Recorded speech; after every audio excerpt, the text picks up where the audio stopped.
அண்மை செய்தி. கோவையில் வரும் 26, 27 ஆகிய தேதிகளில் தாவேக பூத் கமிட்டி கருத்தரங்க கூட்டம் நடைபெற இருப்பதாகவும் அதில் தாவேக தலைவர் விஜய் பங்கேற்கிறார் எனவும் தகவல் தற்போது வெளியாகி இருக்கிறது. கூடுதல் விவரங்களோடு இணைகிறார் நமது செய்தியாளர் ஜெரி. ஜெரி, வணக்கம். விரிவான விவரங்கள். வணக்கம். கோயம்புத்தூரில் குறும்பாளையம் SNS கல்லூரி வளாகத்துல தமிழக வெற்றி கழகத்தினுடைய பூத் கமிட்டி கருத்தரங்கம் நடைபெற இருப்பதாக அக்கட்சியினுடைய பொதுச் செயலர் புசி ஆனந்த் தெரிவித்திருக்கிறார்.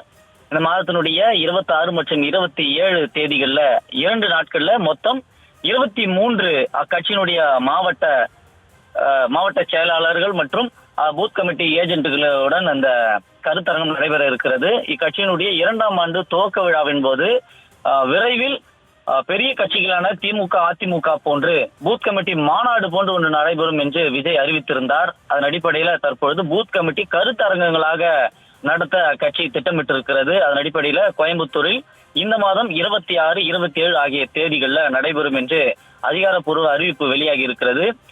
ஈரோடு, சேலம், நாமக்கல், கரூர், கோவை, திருப்பூர், நீலகிரி ஆகிய மாவட்டங்கள்ல கட்சி மாவட்டங்களாக மொத்தம் 23 மாவட்டங்களாக பிரிக்கப்பட்டிருக்கிறது. எனவே இந்த ஆகிய 2 தேதிகள்ல அக்கட்சியினுடைய தலைவர் விஜய் தலைமையில இந்த கருத்தரங்கம் நடைபெறும் என்று அறிவிக்கப்பட்டிருக்கிறது.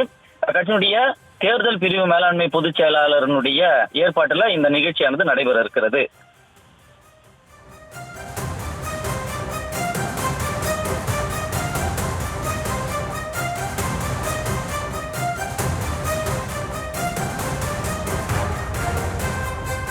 தாவேக பூத் கமிட்டி கூட்டம் வரும் 26, 27 ஆகிய தேதிகளில் நடக்க இருக்கக்கூடிய நிலையில் இதில் தாவேக தலைவர் விஜய் பங்கேற்க இருக்கிறார். தொடர்ந்து விரிவான விவரங்களை வழங்கியமைக்கு நன்றி ஜெரி.